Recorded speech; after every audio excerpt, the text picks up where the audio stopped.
Welcome करते हैं student आपको। आज हम नेक्स्ट थ्योरम डिस्कस करेंगे which is second theorem of chapter 9 10th class. चलें जी, स्टेटमेंट पढ़ते हैं। क्या है स्टेटमेंट?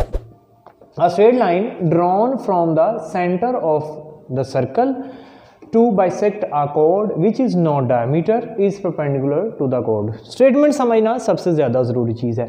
स्ट्रेट लाइन, सबसे पहली बात क्या है? एक स्ट्रेट लाइन है, एक सीधी लाइन है, एक स्ट्रेट लाइन है, एक सीधी लाइन है।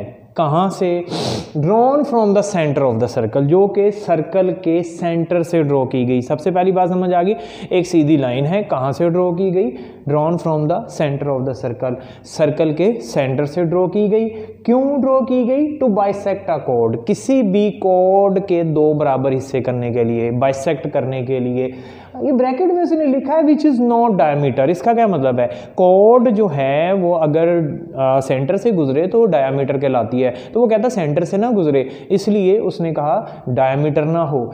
तो फिर क्या प्रूव क्या करना है? Is perpendicular to the chord, वो जो स्ट्रेट लाइन है जो हमने डायमीटर पर ड्रॉ की है, सेंटर से सेंटर ऑफ द सर्कल से ड्रॉ की है, वो स्ट्रेट लाइन कॉर्ड पर उसको दो बराबर हिस्सों में डिवाइड कर रही है। तो करती क्या है? वो परपेंडिकुलर टू द कॉर्ड है, स्ट्रेट लाइन जो कि किसी भी सर्कल के सेंटर से ड्रॉ की गई। ये सर्कल का सेंटर है, सर्कल का नाम मैंने सेंटर के नाम रख दिया ओ सेंटर वाला मैंने एक सर्कल ड्रॉ कर दिया।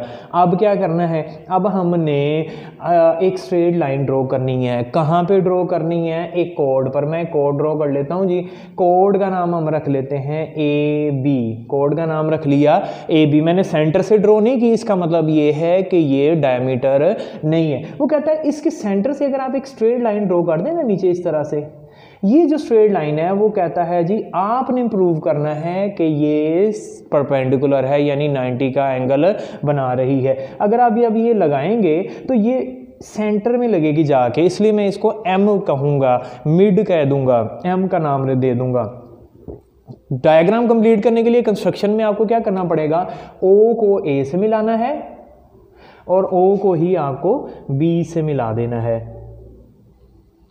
तो ये मेरे पास इसकी डायग्राम बन गई।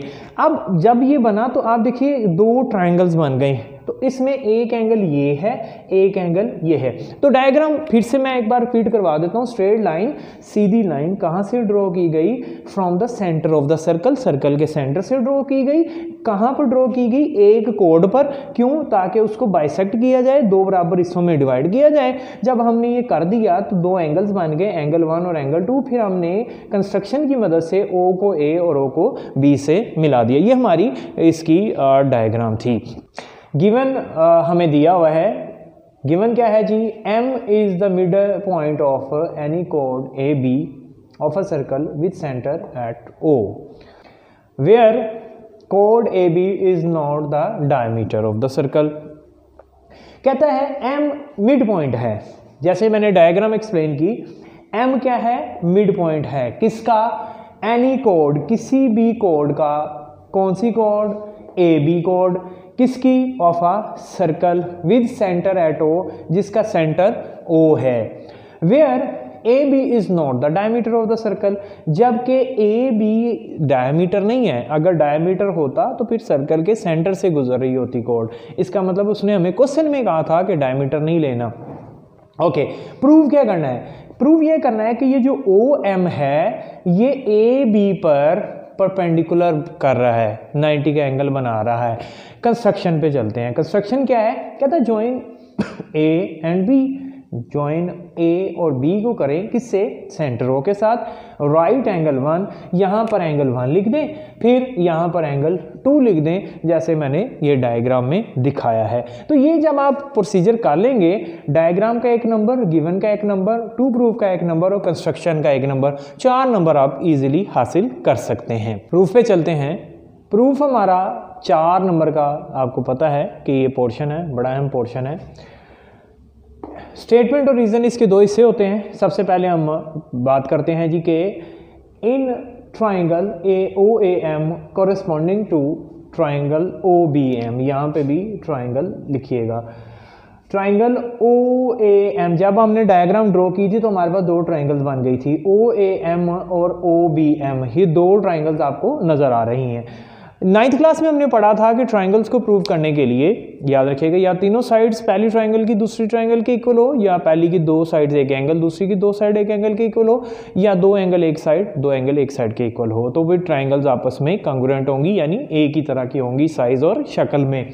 तो फिर हम क्या करते हैं, हम कहते हैं जी O A is congruent to या equal to measurement O B, O B की मेजरमेंट ओ ए के मेजरमेंट के इक्वल है, जितना ओ से ए है उतना ओ से बी है। ये हमें कैसे पता चला, किसी भी सर्कल में जो सेंटर से हम सर्कमफ्रेंस तक लाइन लगाते हैं, लाइन सेगमेंट लगाते हैं, वो रेडियस होता है। तो एक से ज़्यादा रेडियस वो रेडियाई कहलाते हैं, और वो रेडियाई ओ ए और ओ बी क्योंकि रेडियाई हैं तो रेडियाई हमेशा सेम रहते हैं, इसलिए ये एक ही सर्कल के रेडियाई हैं तो इनका साइज एक जैसा होगा, तो हम कहेंगे ओ ए की मेजरमेंट ओ बी की मेजरमेंट के इक्वल है। एक चीज़ होगी, एक साइड होगी, इस साइड को इस साइड के इक्वल कर दिया हमने। अब कहता है मेजरमेंट ए एम इक्वल है मेजरमेंट बी एम के, measurement A M measurement B M के इक्वल है। यानी अगर आप गौर करें एम सेंटर में है तो जितना एम ए के लिए है उतना ही एम बी के लिए, जितना ए से एम होगा उतना ही बी से एम होगा। तो हम कह सकते हैं measurement A M equal to measurement B M. तो दो साइड्स हो गई, ये साइड इस साइड के इक्वल, ये साइड इस साइड, तो एक ट्राइंगल की दो साइड्स दूसरी ट्राइंगल की दो साइड के इक्वल हो चुकी हैं। अब अगर हम बात करें तो कहता है ओ एम दोनों ट्राइंगल्स में मौजूद है, ओ एम पहली ट्राइंगल में भी उतना है दूसरी ट्राइंगल में भी उतना है। तो गौर कीजिए तीनों साइड्स ही इक्वल हैं, पहली ट्राइंगल की ओ ए ओ बी के equal, A M B M के इक्वल और ओ एम दोनों में इक्वल है। तो जब तीनों साइड्स ही इक्वल हो तो इसका मतलब है ट्राइंगल्स आपस में इक्वल हैं। तो हम कह सकते हैं ओ ए ओ बी के इक्वल रेडियाई की वजह से, A M B M given है, ओ एम क्योंकि कॉमन है। तो जब तीन साइड्स इक्वल हैं तो कह सकते हैं देयरफॉर हेंस हमारी जो triangle O A M congruent है किसके, ट्राइंगल ओ बी एम के, O A M O B M के इक्वल है। यहाँ पे एंगल 1 था, यहाँ पे एंगल 2 था। क्यों, रीजन क्या है, साइड साइड साइड, पहली की ट्राइंगल की तीनों साइड्स दूसरी ट्राइंगल की तीनों साइड्स के कंग्रुएंट है, इसलिए हम ट्राइंगल्स को कंग्रुएंट कह चुके हैं। अब गौर कीजिएगा, अगर ट्राइंगल्स ही कंग्रुएंट हैं तो ऑटोमेटिक बात है कि उनके एंगल्स भी कंग्रुएंट होंगे। तो हम कह सकते हैं कि ये एंगल 1 एंगल 2 के इक्वल है, corresponding angles of the triangle, क्योंकि एक ही ट्राइंगल्स के दो ट्राइंगल सेम है ना, कंग्रुएंट है, तो कंग्रुएंट ट्राइंगल्स के कॉरेस्पॉन्डिंग एंगल्स जो हैं वो एक दूसरे के इक्वल होंगे। तो अगर हम बात करें ये एंगल 1 है और ये एंगल 2 है, अगर हम दोनों एंगल्स को ऐड कर दें तो सीधी लाइन बन जाएगी। मैंने पहले भी बताया हुआ है सीधी लाइन 180 डिग्री की होती है। अगर हम सीधी लाइन की बात करें तो 180 डिग्री की होगी। तो इसका मतलब है अगर हम एंगल 1 और एंगल 2 को ऐड करें तो ए एम बी बनता है जो कि 180 का बनेगा, एडजेसेंट सप्लीमेंट्री एंगल्स।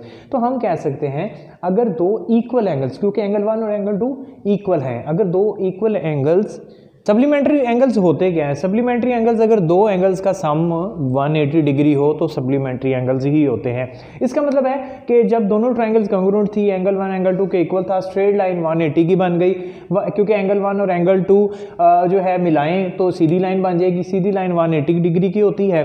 तो अगर मैं कहूँ 180 डिग्री मेरा बन चुका सीधा, तो 180 बना कैसे है, एंगल 1 और एंगल 2 से। एंगल 1 और एंगल 2 असल में इक्वल एंगल हैं, तो दो इक्वल एंगल्स अगर 180 डिग्री के हैं तो इसका मतलब एक एंगल कितने का होगा, 90 डिग्री का। तो हम कह सकते हैं एंगल 1 एंगल 2 इक्वल थे और ये दोनों 180 बना रहे हैं, तो एक एंगल 190 डिग्री का होगा। और जब 90 डिग्री का एंगल है तो इसका मतलब साफ जाहिर है कि ओ एम जो है ए बी पर परपेंडिकुलर है। तो ये आज का हमारा लेक्चर था, ये आपको उम्मीद है समझ आएगी होगी। थ्योरम 2 है और अब थ्योरम 1 का जो मैं आपको लिंक जो है डिस्क्रिप्शन में डाल दूंगा, आई बटन में भी आपको मिल जाएगा। आप हमारे चैनल को सब्सक्राइब करें, हमारी वीडियोस को लाइक करें और शेयर करें।